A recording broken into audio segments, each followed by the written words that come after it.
Hello everyone, in this video we are going to discuss the last concept of the topic proteins in biomolecules unit. Biomolecules unit में proteins का last topic, last concept हम लोग discuss करने जा रहे हैं, that is the denaturation of the proteins. हमने last lecture में प्रोटीन्स के स्ट्रक्चर को डिस्कस किया था, टाइप्स ऑफ प्रोटीन्स को हम लोगों ने डिस्कस किया था। तो आपको पता है कि एक पर्टिकुलर प्रोटीन का एक पर्टिकुलर फिक्स स्ट्रक्चर होता है, ठीक है, 3D अरेंजमेंट होती है। अब जो एक हमारा स्टेबल प्रोटीन होता है, जो मतलब एक फिक्स्ड स्ट्रक्चर होता है जो प्रोटीन का, ठीक है, उस टाइप के प्रोटीन को क्या बोल दिया जाता है, उसको बोलते हैं हम लोग नेटिव प्रोटीन। जो प्रॉपर 3 डायमेंशनल अरेंजमेंट होती है, जहां पे हम फिक्स्ड स्ट्रक्चर ऑफ प्रोटीन की बात करते हैं, that protein is known as the native protein. अब अगर मान लो मेरे पास एक प्रोटीन है कोई, और मैं उस प्रोटीन के अंदर कुछ चेंजेस करा देती हूँ। Changes can be of 2 types. First physical change and second one is chemical change. अब एक जो प्रोटीन है, उस प्रोटीन का जो पर्टिकुलर स्ट्रक्चर होता है वो क्या होता है, वो एक पर्टिकुलर टेम्परेचर पे और एक पर्टिकुलर पीएच पे होता है। अगर मैं कह रही हूं कि एक टाइप ऑफ प्रोटीन है मेरे पास, उसका कोई पर्टिकुलर फिक्स्ड स्ट्रक्चर है, तो वो फिक्स्ड स्ट्रक्चर कहां पे होगा, एक फिक्स टेम्परेचर पे होगा, एज वेल एज वो एक फिक्स्ड पीएच के ऊपर प्रेजेंट होगा। लेकिन अगर मान लो मैं इनको चेंज कर दूं, मैं उस प्रोटीन पे कोई फिजिकल चेंज करा दूं या कुछ केमिकल चेंज करा दूं, मैं उसको क्या करूं, मैं हीट करूं, मैं टेम्परेचर वहां पे चेंज करा दूं, या फिर सपोज हम उसके पीएच को चेंज करा दें, तो जो स्ट्रक्चर है प्रोटीन का वो स्ट्रक्चर चेंज हो जाता है।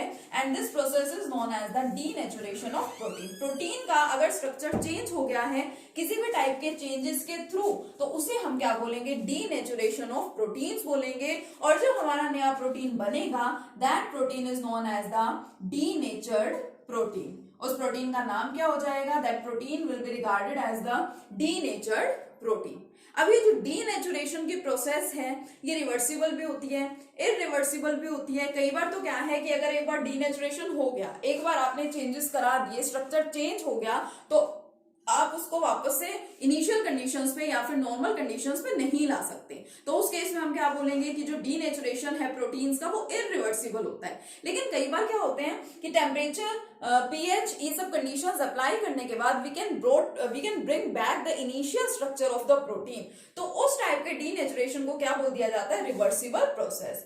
और जो रिवर्स होता है डीनेचुरेशन का, that reverse process of denaturation, the reverse process की हम डीनेचुरेशन का रिवर्स करा रहे हैं। The reverse process of denaturation is known as the renaturation.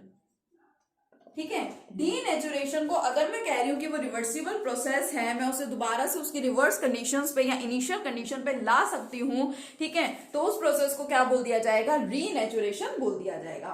Okay, तो ये आपको अच्छे से ध्यान रखना है। सबसे पहले तो हमने यहाँ पे पढ़ा नेटिव प्रोटीन। तो नेटिव प्रोटीन क्या है कि जो एक प्रोटीन है वो हमें बायोलॉजिकल सिस्टम में मिलता कैसे है, एक फिक्स्ड 3 डायमेंशनल स्ट्रक्चर में मिलता है। ठीक है, a protein exist in the biological system in a fixed 3D structure with a biological activity. हर प्रोटीन की कुछ ना कुछ बायोलॉजिकल एक्टिविटी भी होती है, and that protein is known as the native protein.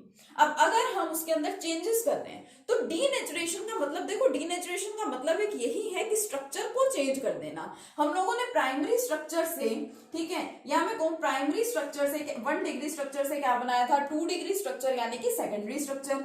Secondary से क्या बनाया था हम लोगों ने, टर्शरी स्ट्रक्चर, और टर्शरी स्ट्रक्चर से क्या बनाया था, क्वाटरनरी स्ट्रक्चर। तो हम सिंपल से कॉम्प्लेक्स की तरफ चलते गए थे, फोल्डिंग होती गई थी, कॉइलिंग होती गई थी पॉलीपेप्टाइड चेन्स की। लेकिन अगर हम यहाँ पे कोई चेंजेस कराते हैं, इन केस डीनेचुरेशन प्रोटीन का होता है, तो जो चेन्स आपस में फोल्ड अप हो गई थी उनकी अनफोल्डिंग स्टार्ट हो जाती है।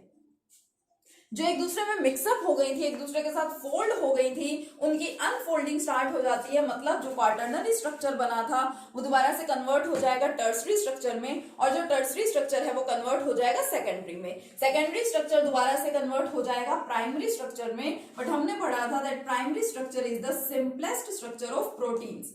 ये प्रोटीन्स का सबसे सिंपलेस्ट स्ट्रक्चर होता है, इसको हम लोग फर्दर चेंज नहीं करा सकते, ठीक है। तो एक तो हम सिंपल से कॉम्प्लेक्स की तरफ जा रहे हैं टाइप ऑफ स्ट्रक्चर्स में, लेकिन जब डीनेचुरेशन होता है तो जो पॉलीपेप्टाइड चेन्स एक दूसरे के साथ कॉइल्ड हो गई थी या फोल्ड हो गई थी एक दूसरे के साथ, अब उनकी अनकॉइलिंग या फिर अनफोल्डिंग स्टार्ट हो जाती है और वो सिंपलेस्ट स्ट्रक्चर की तरफ वापस आते जाते हैं। डीनेचुरेशन की process it may be reversible और इट मे बी इरिवर्सिबल, और अगर डीनेचुरेशन रिवर्सिबल है तो उस प्रोसेस को क्या बोल दिया जाता है, रीनेचुरेशन बोला जाता है, ठीक है।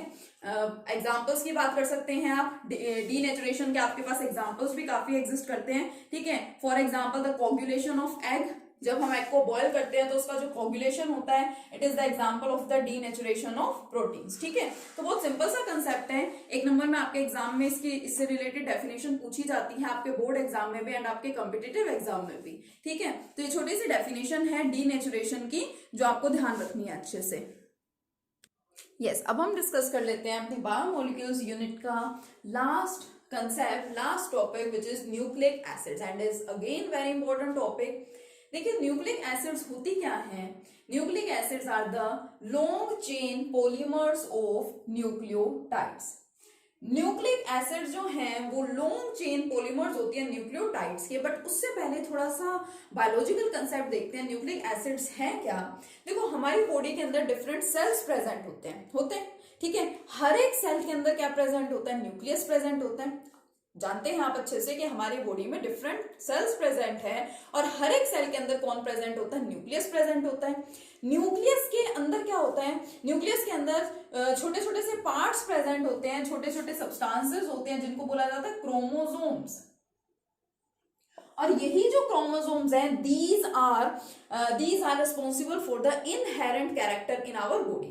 आप सबको पता है कि हम लोग क्या करते हैं, हम अपने एंसेस्टर से रिजेंबल करते हैं, ठीक है, हम अपने बड़ों से रिजेंबल करते हैं। उसका रीजन क्या है, heredity is the main reason. Heredity, उनसे जो हमें कैरेक्टर मिलते हैं, इनहेरेंट कैरेक्टर हम उसको बोलते हैं, उन सभी के लिए रिस्पॉन्सिबल क्या होता है, क्रोमोसोम्स होते हैं। और क्रोमोसोम्स के अंदर ही कुछ बायोमोलिक्यूल्स प्रेजेंट होते हैं और उन्हीं बायोमोलिक्यूल्स को क्या बोला जाता है, न्यूक्लिक एसिड्स बोला जाता है। तो हमें बायोलॉजी के कंसेप्ट में तो नहीं जाना है, ठीक है, हम लोग केमिस्ट्री की बात कर रहे हैं तो हमें यहाँ पे केमिकली देखना है कि न्यूक्लिक एसिड्स होती क्या है। So nucleic acids are the long chain polymers of nucleotides. Nucleotides के लॉन्ग चेन पॉलीमर्स होते हैं, ठीक है। अब सबसे पहले हमें देखना है कि न्यूक्लियोटाइड्स होती क्या है, लेकिन इस टर्म का मीनिंग हम समझेंगे इस पॉइंट को डिस्कस करने के बाद, ठीक है। इनको डिस्कस करने के बाद आपको न्यूक्लियोटाइड्स बहुत अच्छे से समझ में आ जाएंगी, ठीक है। अब इसमें देखो पॉलीमर्स हैं न्यूक्लियोटाइड्स के, large number of nucleotides present है, तो ऑब्वियसली न्यूक्लिक एसिड्स को पॉलीन्यूक्लियोटाइड्स भी बोला जाता है।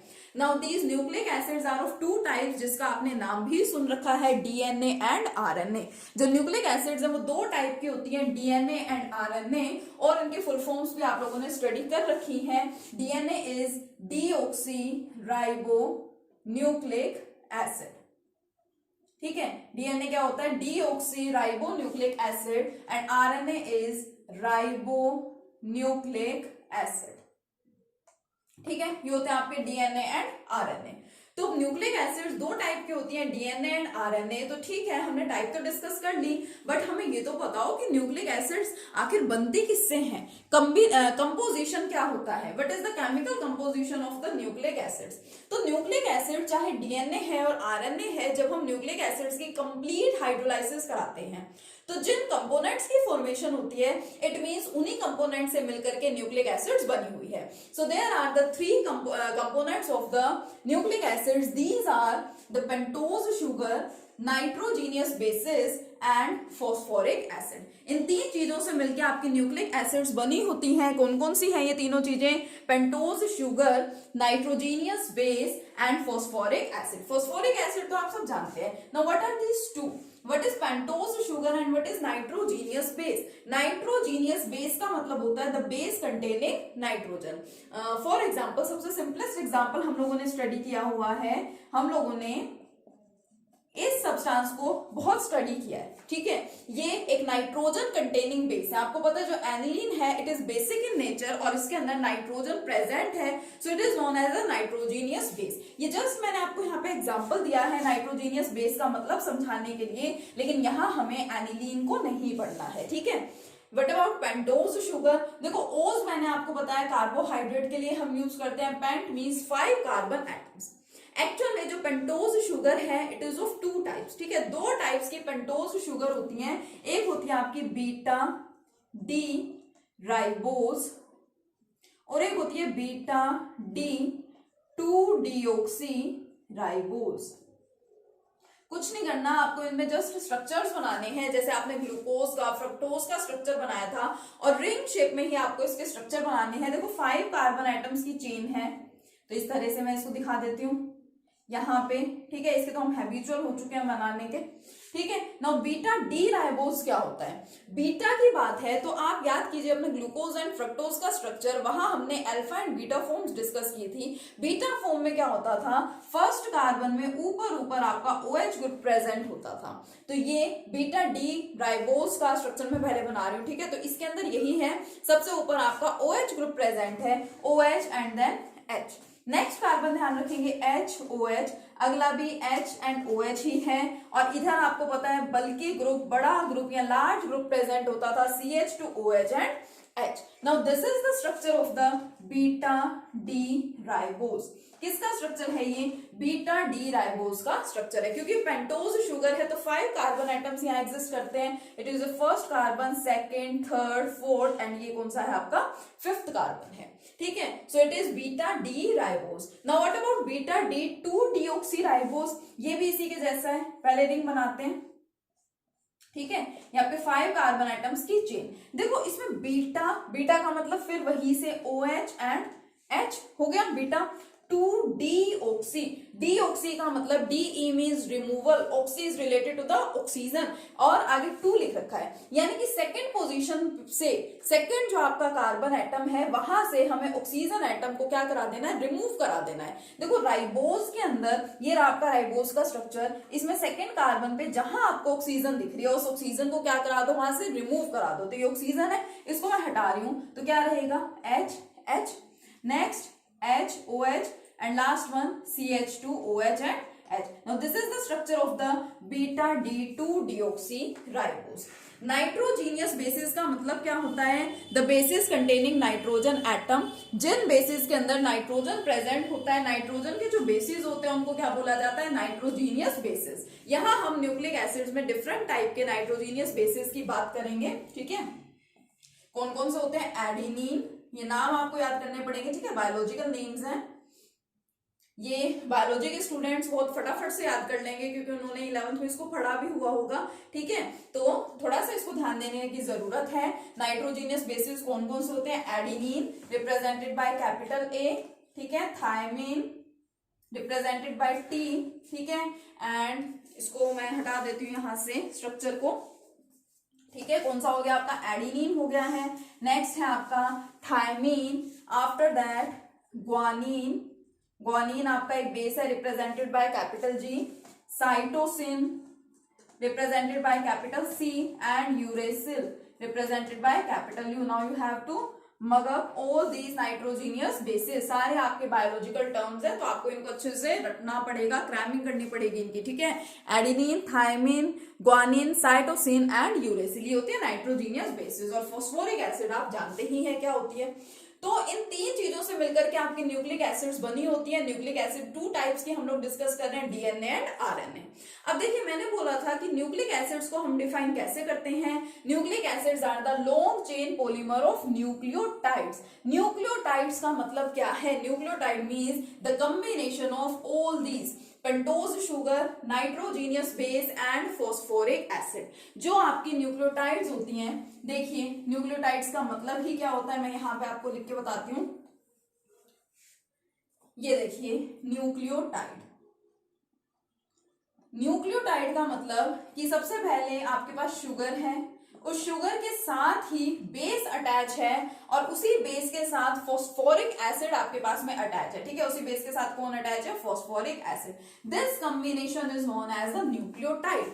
तो लार्ज नंबर ऑफ न्यूक्लियोटाइड्स जब आपस में कंबाइन हो जाएंगी तो वो कंबाइन होकर क्या बना लेंगे? Nucleic acids. That's why nucleic acids are also known as the polynucleotides, ठीक है। तो इस लेक्चर में हम इतना ही करेंगे, नेक्स्ट लेक्चर में हम कंटिन्यू करेंगे आगे, लेकिन तब तक आप इन सभी कंसेप्ट्स को बहुत अच्छे से पढ़ लेना। Okay, thank you.